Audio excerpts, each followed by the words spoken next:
So last month I made like $1.5 million with my dropshipping stores. This year's a lie. It was not 800K profit. It was like 400 something. But the point is we're making a lot of money, and I've seen a lot of YouTube videos which are really good for beginners, but I basically didn't see a single really good dropshipping video for people who make money and just want to scale. We currently run like 25 stores actively, and it was really difficult to systemize everything to actually get everything in place and work at the same time. So we have all the systems down, and I wanted to share everything with you and make a really advanced guide for everyone who already makes money and wants to scale. Basically, how we divide the entire team and the setup and everything is into product maintenance, so keeping winners alive, and testing new products. I'm going to start with the testing new products part, and then I'm going to get to the maintenance. So the way we test products is like this. Basically, we have a guy who finds products for us. They put them in here. So let's say product 1. And basically this is being filled up with a bunch of products. And then me or my brother, we look over these products and we either say, nope, it's a bad product, or yeah, it's actually easy to launch, or it's hard to launch, but still we should launch it in the long run. So the difference between easy to launch and hard to launch, it's basically how easy is it to just get started right away. A regular product which you can source from a regular supplier, you don't have to customize things, you don't have to code anything, you don't have to manually change the product, nothing.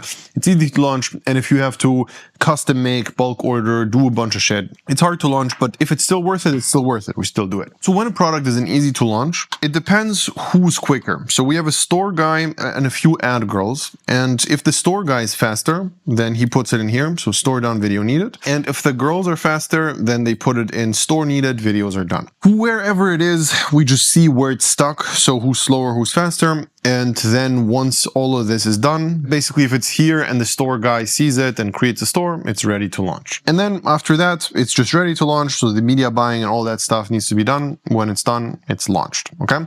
So this is our convoy on how we just make sure that we see everything visually of what's being tested, how many products we test a week, a month, etc. So in terms of the criteria, which products we approve and actually get started with versus the nope ones, it's one of the main things we look at is the problem awareness of the niche. How much do people know about the solution and the problem which we basically tackle? And we've seen that one of the easiest way to make a lot of money is go into a niche where everyone knows about your product type already, all right? Everybody knows that it exists. Let's say creatine. Everybody who goes to the gym knows that creatine exists, and you just outcompete on something. You outcompete on price, you outcompete on the specific influencers which promote, or you outcompete on how you phrase the offer. You outcompete on something, and you have a clear difference in between the people who sell it right now versus you. And then it's super easy to sell because people just need it, people want it, and you just instantly crush all the competitors who've been literally making creatine a thing for the last years. It's obviously the massive brands who made creatine big. So they've invested millions and millions of dollars into marketing the product, and you're this little parasite which just comes in, steals all their money, and goes out to the next niche. So when it comes to the store and the ads, let me show you a few examples of how we structure that. The stores usually look like this. It's usually branded off the get-go. So we have a logo, it's right away on the packaging, etc. This is all done with AI in the testing phase. We have AI avatars who promote it, and basically this is one of the stores which we just created to make an example of how our stores usually look. And yeah, there's these little GIFs with the product animated, etc. Bunch of before after results, obviously in the products we test. It's actually real stuff, but anyways, with AI you can make all of this stuff really simply off the bat, instantly have a fully branded store. I have a full tutorial on how we exactly did this store click by click.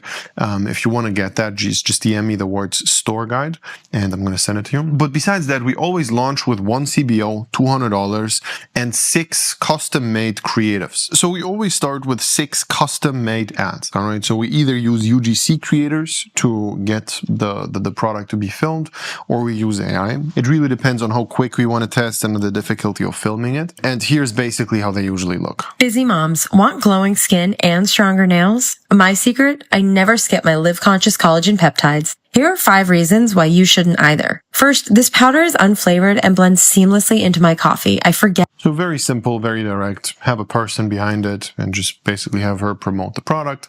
This is not our ad, by the way. This is just an example of how we structure our ads. Now, in terms of targeting, we don't do anything crazy. We let Facebook do all the work. Quite literally, we don't do literally any targeting. We always keep it broad. And as I said, $200 CBO. If you want to start with something cheaper, you can, no problem. But we just like to test fast. And how we usually structure it when it works versus when it doesn't work. If the whole CBO is profitable, we just start increasing by 25% per day. So if it's $200, we add $50, and the next day it's a little more. And basically, we do that to not get blocked. We tried it a bunch of times where we double or triple the budget off the bat. It works if it's a good product and a good ad, but the likeliness of bans and issues and all the bullshit is just too high, so we avoid that. And to be honest here, that's basically it in terms of testing. It's not complicated. We just have a bunch of people doing all this stuff. So we have a store guy, we have girls who are making all the ads instantly, we have people who are editing the videos, we have everything in place to test as quick as possible. And usually, whenever we find a product, it takes literally less than 3 or 4 days until the product is already ready to launch. Even though we custom make everything, including the videos, including branding a store, everything is custom made, but it's really fast at this point because we have a great team surrounding everything. Let's get to maintenance. All right. Maintenance is very different from product testing, and we kind of have 2 departments in the entire team, and that's how we split it. Okay.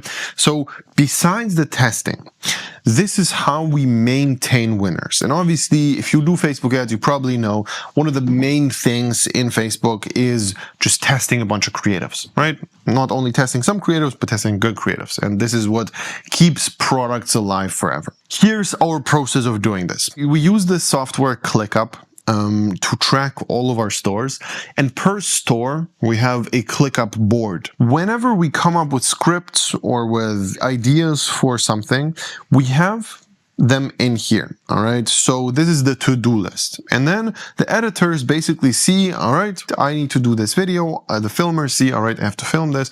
Whoever needs to do this, they see it. Once we put it in here and the person who needs to edit it sees it, they put it into processing. And once they're done, they just put it into ready for review. When it's in ready for review, someone higher up the ladder looks over it and tells them, all right, is this good? Is this bad? Is there something we need to change? Or is this just testable? All right. If it is approved, it goes into the approved column. And if it's not approved, we put it into the revision column. Revisions means that something needs to change.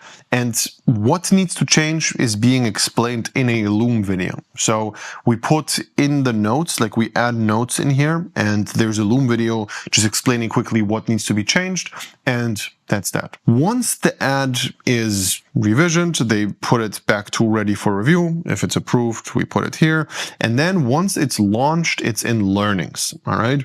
So learnings means that we don't know if it's a winner or a loser yet, the ad, and we just put it in here. And in the next few weeks, we're going to see if it did well or not. Now, after that, over the next few weeks, we do check how they performed. And if it's a winner, we put it in winning. If it's a loser, we put it here. This way, everyone has an overview over all the winning ads, all the best performers, and generally we see what did well and what did bad. Okay.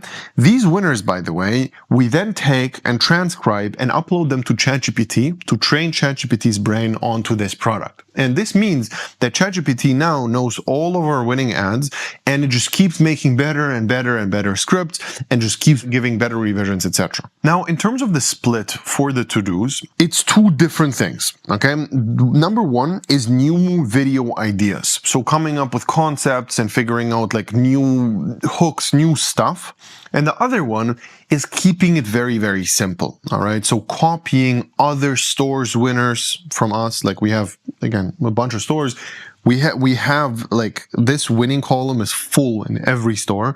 So we have a bunch of winning concepts, and we just tell the editor, remake this dog ad into a baby ad. May remake this mom ad into a baby ad. Like, you know what I mean? We just remake a bunch of different ads from different niches into the same thing, or we just remake our winners from the same niche. All right. So if you have a baby product and you have a winner, you obviously can only change the hook, or you can only change the main part, or you do a bunch of stuff. So that's a lot of these to-dos. Like 70% of the things are not reinventing the wheel, but recreating everything that already worked. And the other 30% is coming up with concepts and interesting stuff. All right, so besides creatives, there's one more really important thing which we do to maintain winners and scale to millions of dollars per product. The thing is called A/B testing. And A/B tests are the thing which fight problems. So here's what I mean by that. When you start testing a product, in the beginning, you're going to have crazy good results. Facebook just breakfasts all the easy sales, all right? You get the low-hanging fruits. You just instantly get a bunch of sales. And the more you scale, the more difficult it is for Facebook to find the perfect person. And that's why the cost per purchase goes up, the ROAS goes down, everything starts to be more difficult. The only real way to fight this is with A/B tests. Because most of you guys, you think things will get better because your pixel improves. Right? No, unfortunately, that's not how it works anymore. Your pixel is not the thing which will make you a bunch of extra sales. It's different. You start out with really good ROASes, and then it goes to shit if you don't fight it. The only advantage you have by spending a lot of time with one product is A/B tests. In the beginning, you have guessed the price. You have guessed that you shouldn't put in shipping. You have guessed the post-purchase upsells. You have guessed the first image. You have guessed everything. So the advantage you have, and you lose if you don't do it, is A/B tests. You have to split test a bunch of different offers, a bunch of different prices, a bunch of different post-purchase, and then gradually your conversion rate and your average order value just goes up and up and up and up by 10% every time. So you do these A/B tests, and while all of that is going up, the cost per purchases also go up. So you basically have to constantly have this battle of cost per purchase going up versus your A/B tests outperforming your own self, which was there a few months ago. Okay?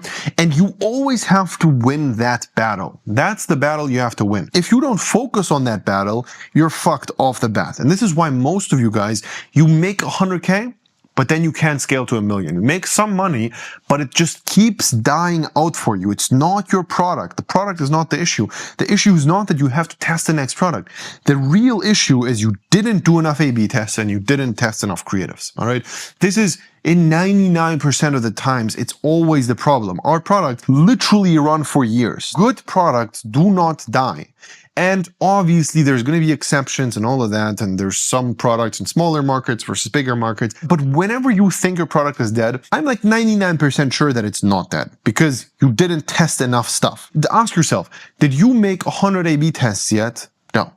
So this means that it's your fault and not the product's fault. Let me show you exactly how to do these A/B tests. So if we would look at the store, you can test a bunch of different offers, prices, gifts, and all these things, and bundles, etc. Or you could just start split testing the color. Now, let me be honest here. You're going to hear this very often on YouTube. Orange is higher converting than green, and blue is better than this, and psychological triggers in the colors. It's all bullshit, all right? Like the thing which actually works and the thing you should always split test in the beginning is the big needle movers, all right?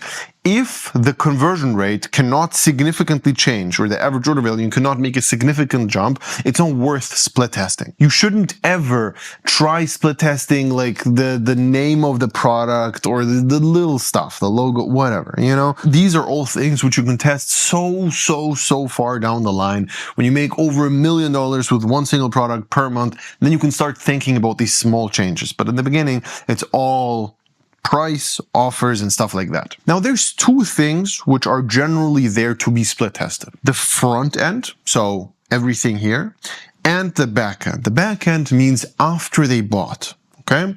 So the back end is something we focus on a lot. The reason for that is with back-end upsells, you can't fuck anything up. If you split test $49 worth versus $59, you can literally fuck up your entire conversion rate. It has a downside maybe. With backend, it has zero downside because the person already bought from you. All right. And that's why we're focusing heavily on backend. Now, the backend we always use Zipify for, and little flex on the side here. We have this little skateboard which we recently got, which basically you get after having like $500,000 processed on one single store from one product on one funnel. Whatever, it makes us a lot of money, okay? This made us millions and millions of dollars. These 500K is just one award, which we got for one store. But the things which works by far the best most of the times, and here's a little trick which you can always use forever. Most of you guys, you upsell new products. Okay, this sounds very logical. Somebody bought a dog toy from you. So now you're like, all right, this guy has a dog. So let me sell him a dog toothbrush, or let me sell him this other dog product because the person has a dog. It makes sense to sell it, right? Well, no, you can't sell a person on a new product from one single pop-up. Like, think about it. Somebody bought it, they see a new product page, and the new product page is the only reference point to the new product they have. The reason why they bought this whole thing is because they wanted this product, all right? So they wanted the main product they bought. So the best way of making more money in the post-purchase upsells is by offering some sort of upgrade to your product, to the product they already bought. This is what works the best. If they bought one, offer the same one again, offer a bigger size, offer another better, more premium version. Whenever you upsell the same thing, it works significantly better. We have, out of like the hundreds of products we tested, we maybe had like 2 or 3 where another product worked better than upgrading the same exact product. Like, it has to be so perfect to make sense. For example, one example where it just makes sense is this one. So the grip trainer, there's like a grip trainer which goes like this, and there's a grip trainer which pushes in the other direction. Like, you can grip like this, or you can just like squeeze out. I don't know how to find it, but I think you get the point. And if you squeeze out and squeeze in, it just like both trains your grip, but it's just like a little different muscle. That makes sense. All right, that just makes sense because it's a person who wants to train their grip. It's the exact same demographic. It makes sense because it kind of upgrades the product into a 2-in-1 solution. That's an example where the upsell is perfect, literally perfect. And it's the only reason why it would make sense to sell with the initial product instead of just upgrading. Now, the second software you use, and by the way, we're not sponsored by any of them. You're not going to find any affiliate links below. This is just what we're using, is Intelligence. Intelligence splits your product page. So 50% of the traffic goes to product page A and 50% of the traffic goes to product page B. And then you see the profit per visitor. This is the thing which is the most relevant. Most of you guys, you don't know if a split test actually worked. Like, think about it. Let's say you test a product for $40 and then you test the product again for $45. You see, oh, my average order value went up, my conversion rate decreased just a little bit, but it's fine. It seems that it's good. You don't exactly know what happened there. You don't specifically know how much more profit you make per sale. And that's a mistake. The real accurate way of tracking your money and your split tests is profit per visit and revenue per visit. All right, that's the 2 metrics you have to look at. So this means it basically equals out the conversion rate and average order value. Whenever you triple your price, your average order value is going to skyrocket and your conversion rate is going to go down. That doesn't mean that it's good or bad. That just means that this is what happens, all right? So you need to find a way where you can balance and find the perfect middle ground of conversion rate versus average order value. And this is a battle which you're going to have to fight for till the rest of your life. Like, literally, it just does not stop. And at this point, I'm in this fortunate position where my team handles all of that. I have an A/B split tester. I have a store guy who literally is there in the team just doing A/B tests, coming up with new things we can test and testing it and just showing me the results. And we literally keep doing that forever. We have a bunch of people who are doing our creatives, we have editors, we have filmers, we have the whole setup is done. Back in the day, it was just me. and I had to work my way up into that, and it took a while. And that's the way we were able to scale to 7 figures a month. That's the only way. I would never ever be able to do that all by myself, because I have an incredible team who all do things for me, and they're better at that specific thing than me. My store guy makes better stores than I do. So that's just something which takes some time. But the way we just speedrunned team is with our mentorship program. All right. We have a bunch of students, especially because we have so many organic dropshipping students. We hire them to run our Facebook ads and make videos for us. And it just makes the best possible content, because these organic guys, they are literally there. Their whole full-time thing is making insanely good content and going viral. These videos convert like crazy on Facebook if you just transfer them a little bit. So we hire these organic dropshippers and basically crush everyone in the industry with the best performing ads. For our advanced Facebook students, we also refer them. So if you do Facebook ads, we can just connect you with one of our organic guys. They're going to be happy. You're going to be happy. It's just going to make a lot of sense for everyone. And we create these win-win opportunities for everyone in the program who we basically coach, and we see it makes sense. This leads me to the next point, which is the one-on-one mentorship program we currently offer to advanced Facebook dropshippers. We have a dedicated program specifically to people who already made money on Facebook ads and just want to scale. I don't know if you already make 10 to 50K profit per month right now, or you made some money in the past. You have to have some experience with Facebook ads for this advanced Facebook ads program. We have beginner programs as well, but we have one specific Facebook program, which is just there for people to scale on Facebook ads with one-on-one calls with me and my team. And my team is the people which I was talking about, the guys who are making the best creatives ever, who do all the media buying, who just do all this stuff with us together. If you're interested in joining this one-on-one mentorship program, you can click the link below, sign up for a free consultation session, and we're going to see if it's a good fit. We have hundreds of testimonials. We have people like Rasmus, Stefan, Brian, a bunch of people who made a shit ton of money with this program. So if you're interested, click the link below, and I will hopefully see you there.